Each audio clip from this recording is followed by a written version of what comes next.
Apa? Biasa. Aku wis lah. Aku ora menang karo. Ya dirampungke tanggung jawab lho demok malah. Mbak, iki. Aku demok. Lah, masa guyon ya guyon. Aku ra picit lho. Guyon kok karo ngrayuk telo pohong. Lah. Oh. Yo, Tin, langsung wae. Rasa urutan saka kene-kene langsung ki kersane gubuk asmara. Ya. Pamundutan langsung tak dikasih. Tur wong ngersake lagu ya dijumbuhi karo penyanyine ya. Lah penyanyine piye to? Lah mau caping gundung kowe, kulino prihatin sing jenggleng aku. Gubuk asmara. Gubuk itu identik rumah kecil to. Rumah kecil gek dienggo asmara. Lah muka-muka sing ngono ki tatin dadi. Sing hihi piye to lek? Nek bupras ya ora mungkin. Wis mungkur saka kuwi bupras saiki wis garek madhep ngulon. Saka gake Mbak Tatin iki. Mbak Tatin iki bagiane. Pun nggih, Pak. Nek Elisa ya ora mungkin bocah sekolahan urung mudeng ngono-ngono kuwi nek Tatin ku sing lanyah ketok isan. Maksudnya piye? Anu nggon Aku gubuk. kulino nang gubuk ngono apa piye? Jare wajahmu ki identik nganggon gubuk-gubuk ngono ki, Mbak. Jare ngene, mau malah SMS aku jare raimu iki kaya gedhek ngono. Kok iso? Lah nek Sapa sing muni sapa? Hah, kae lho, Bantine nek tuwa kan. gubuk itu identik dengan rumah kecil tapi tidak terlalu istimewa. Umpama pagere utawa temboke gedhek iki wis sewajarnya. Lho apa kleru nek gubuk iki gathukane gedhek. Tur ndure dong mesti gendeng. Terus aku maksudnya kok njuk ni kulino nang gubuk iki kulino ngapa? Nah, kuwi jenenge ngene, kowe iki kok manuk to? Maksudnya piye dijelaske? Jenenge gubuk kuwi Rene, ngene lho. Rene, Lho. Piye? Aja sok negatif thinking. Gubuk itu kan rumah kecil. Iya. Lah, iso ndek omah apik mergo saka omah cilik. Iso mulya kudu laku utama tapa brata prihatin sik. Nek ujug-ujug lahir kowe dadi anak wong sugih ora ngalami rekoso, manakala kamu jatuh kamu sulit untuk bangkit. Ning nek kulino rekoso dhisik, manakala kamu tergiur utawa griyel utawa uripmu rekoso, kowe ora bakal kaget, kamu mudah untuk bangkit menjadi pribadi yang kuat, kokoh, bakoh. Lah nek kuwi bener. Lah ya bener kuwi. Muni Tatin kulino nang gubuk ki maksudnya piye? Aku mau krungu ya ngono ki. Apa sing kulino iki nek ya jenengan ta ketake ngakerep nganggo mantel bareng to? Lah Kak.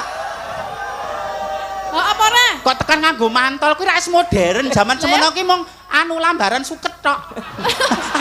Kok dadi aku sing kulino nang gubuk lho. Dadi kowe dhisik lambaran kene no. Bagor brand.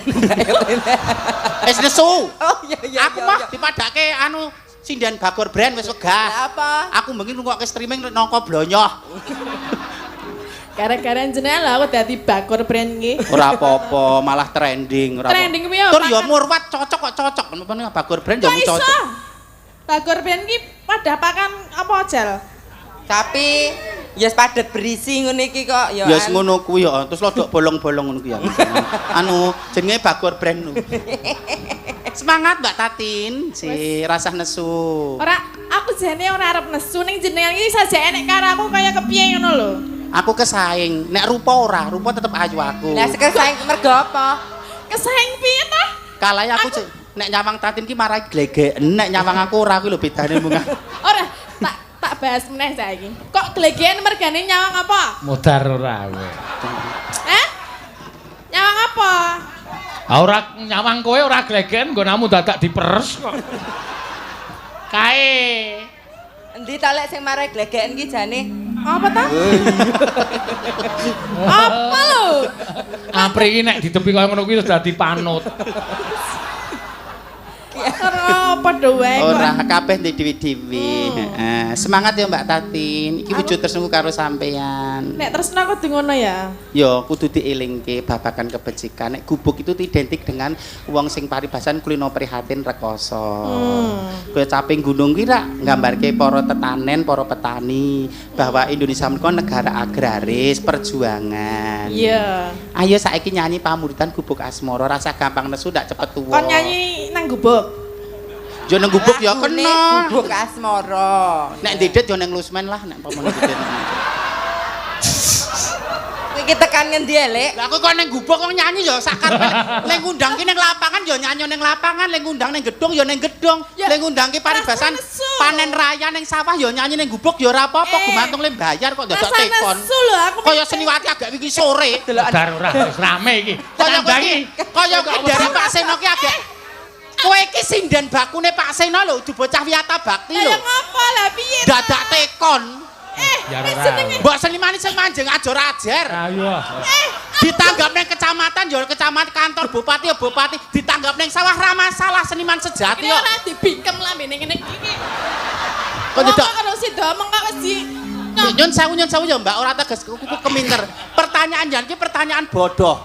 Loh, nek jenenge ora ngerti. Le nyanyi dadak ning gubuk. Lah ning gubuk kok ning leleran ya sak karemu kok dadak tekon. Ah gumun lho. Pertanyaan itu pertanyaanmu terlalu jongkok. Mau sing muni sing aja nesu-nesu sapa kok dadi saiki nesu Gek mak kowe. peres ngono to, gek mak peres. Gebangetan saking ketulmu. Nemprot. Cara mana kowe iki nyotakani? Aku kowe cara mana akimu ki landhep dengkul, ngerti ra? Lah ngapa? Ya ketul kuwi ra nyandak-nyandak. Ketul kowe iki ketul. Ya kok nek landhep ya lara. Saiki kowe iki tidak bisa memilih sapa sing nanggap kowe. Lah terus kan Dipapanke ning gedung pertemuan sing ber-AC ya matur nuwun. Ning lapangan ya alhamdulillah. Nek nanggap panen raya ning sawah ya ora apa-apa kok dadak. Lah nyanyi gubuk, ning gubuk. Anak aku ora ngerti rak ya takon lho. Nang gubuk kok. Makatar mulai jenengan iki. Ngapa rasa urusan karo kae? Loh, kok sik kok ora urusan raku piye? Lagi aku urusane ngene iki lho. Oh iya iya kono. Tandangi Tin, ampri sini. Wis. Wis gage. Wis ada padu. Dangane nyawang wong padu. Ah iya. Kang Mas, Ngopo? sampun mboten kirang-kirang kula bantu panjenengan lho. Bola-bali nek golek sinden ki lenatar men kula sik. Engko nek kira-kira lolos lagi tak jek golek dhewe to dadine kaya ngene iki. Ngisi-sini pakliran panjenengan. Sauri Mbak Tati. Lah sini-sini ngapa? Aku gur takon lho nyanyi nang gubuk nang ndi nek udu ya wis udu kok ngapa dadak nesu-nesu iki ngapa? Arep nang gubuk karepmu ning pos rondo karepmu. Lah terus piye? Kang Mas. Apa? Wis gage Wis tutup. terus wis. Malah do pijetan ki lho. Jan. Pengen pijeti ra? Mbok ora kono kuwi to, Pri. Aku sing mantan LCW ora kaya ngono lho.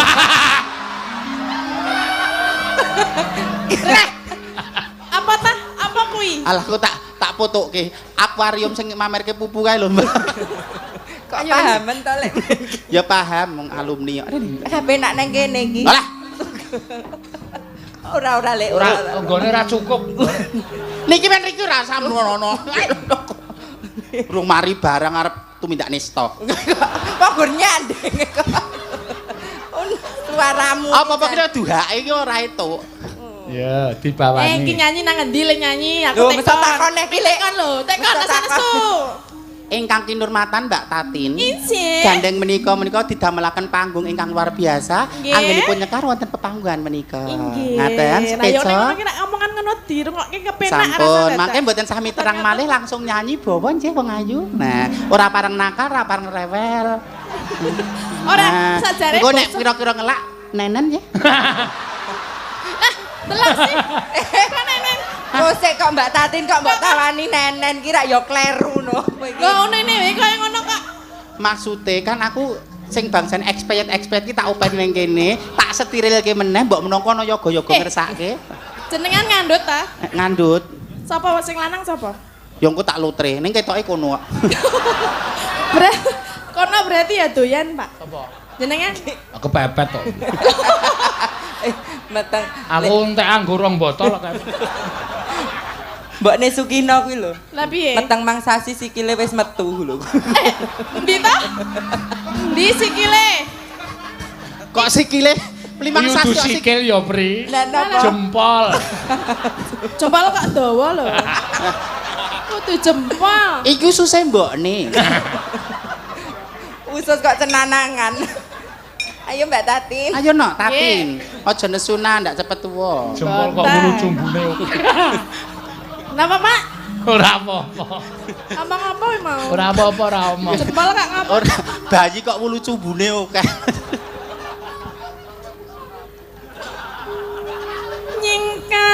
Nyingkar. Nying. Apa lho Mbak? Ora apa. Kowe aja mbayangke jempol to. Guyu kowe nek mbayangke jempol. Ya Mbak Apri nguyu wae lho aku dadi. Yo Lek yo. Nyingkar nyingkur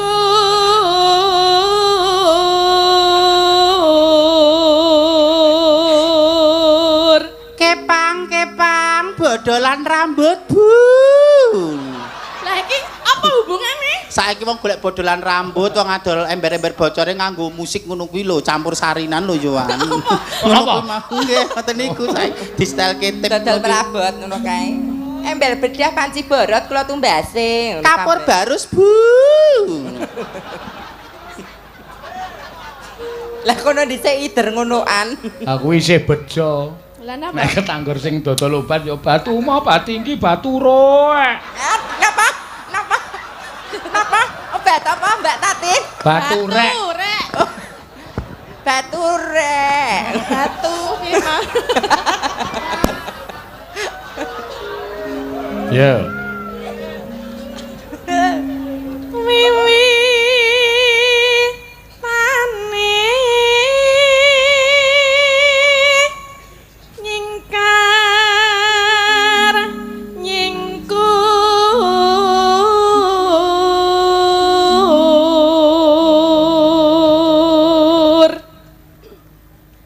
lingsem yen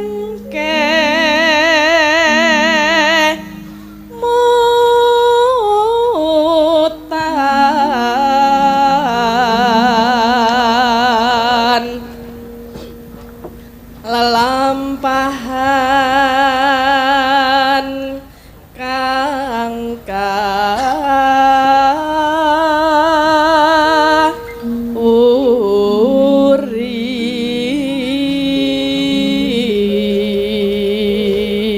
Wah, menika ugi anggota Satbrimopolda DIY. Oh iya, dodo nonton bareng live streaming dalam Seno Channel dari Bapak Bribtu Agung Nugroho. Salam untuk anggota BKO Papua yang sedang latihan. Oh iya, matur sembah nuwun, kepareng nonton bareng no. Iya.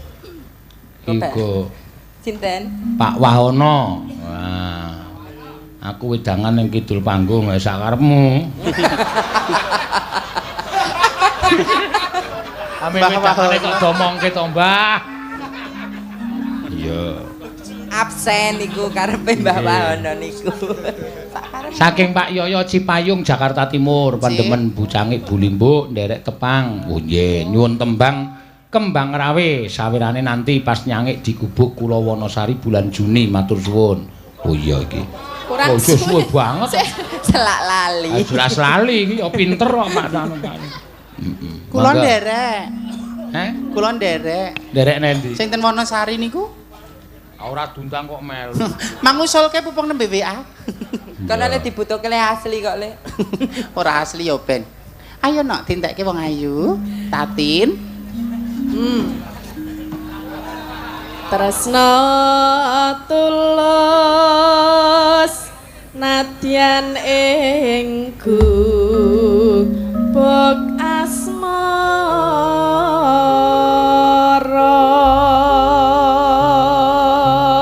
Ya, mangga. Yen liwat aku kelingan. Monggo, yuk.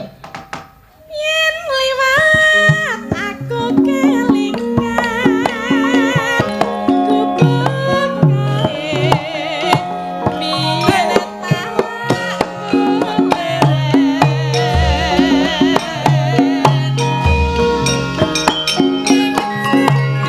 Lupang. Tak gelar.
Aku bengi iki luar biasa, Mas. Mbak Mimin totalitasnya luar biasa. Apik tenan nek joget kaya Lah ular guyon keket anu ya. joget tok ger apalane ger ngopo ger.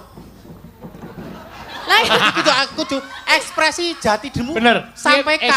Piye jogete Tatin piye apalane piye? Ger ngene ger ora ana gerakan tangan ora ana ger ngene ger uga kaya ular keket iki ngopo? ora lah sing kaya ular iki jenengan lho. Ya pertama 2 kali 3 kali oke lah. Lama-lama monoton. Bahasa kamera wong nyutinge bosen. Dadi lah kowe ekspresi piye yoga-yoga men betah meleki piye cara tantangan. Kritiken Mbak Mimin. Piye carane gawe yoga-yoga semangat memacu adrenalinnya kanca yoga-yoga ning ngiringi. Dadi Contohnya ana sing ya ngono kuwi lho. Piye coba. Praktekno piye? Dadi aja mung apalan. Kalau gerak. Contohnya ana Mbak Tatin. Kendange Mas Heru ayo. Kendange tak tuk gendang yuk. Pen. Oh. Loh, ada.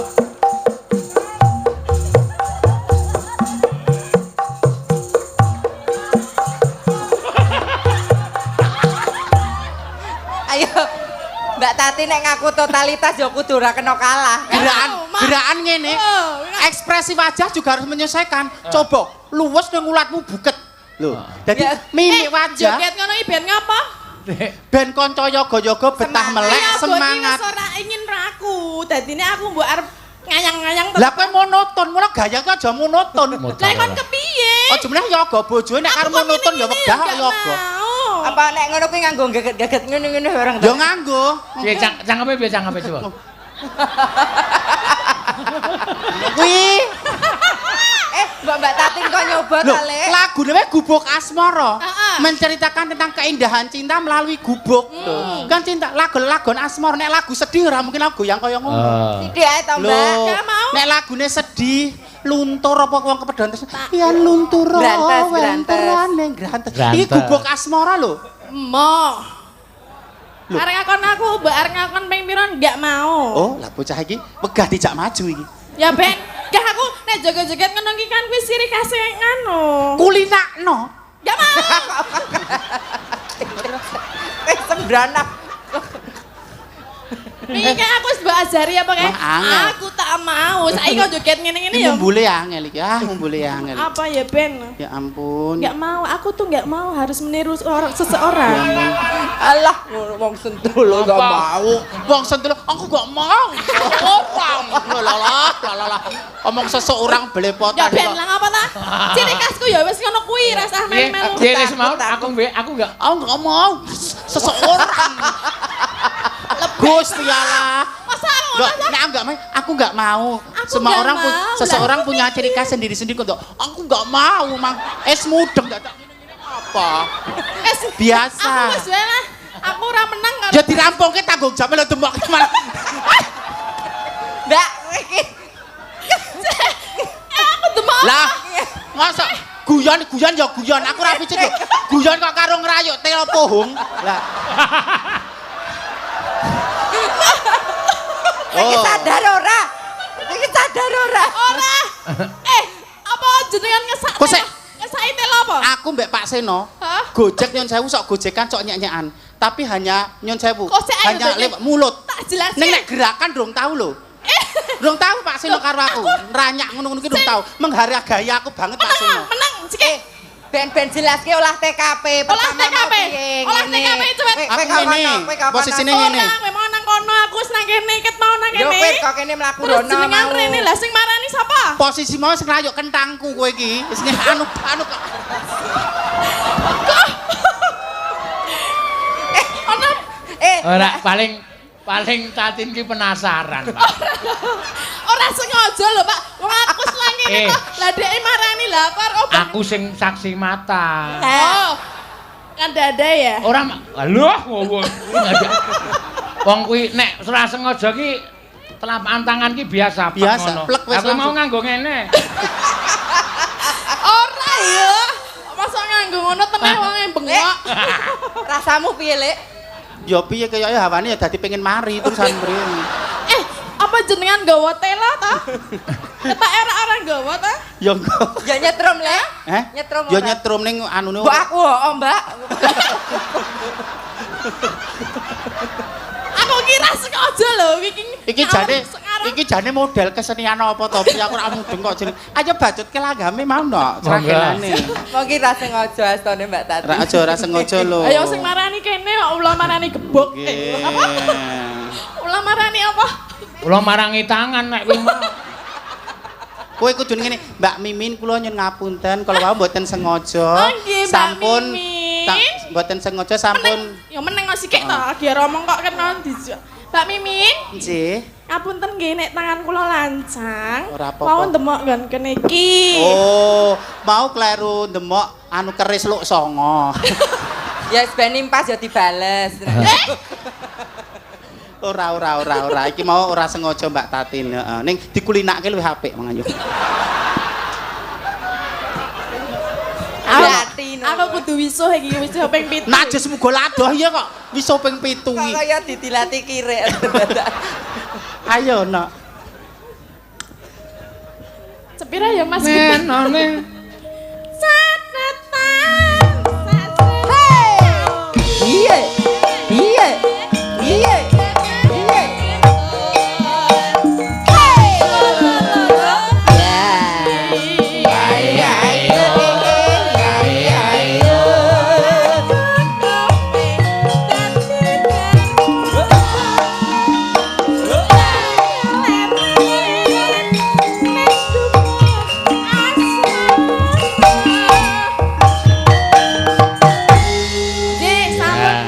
Matur nuwun Mbak Tatin ngaturake gubuk asmara. Sip, Maaf ya lek men ya.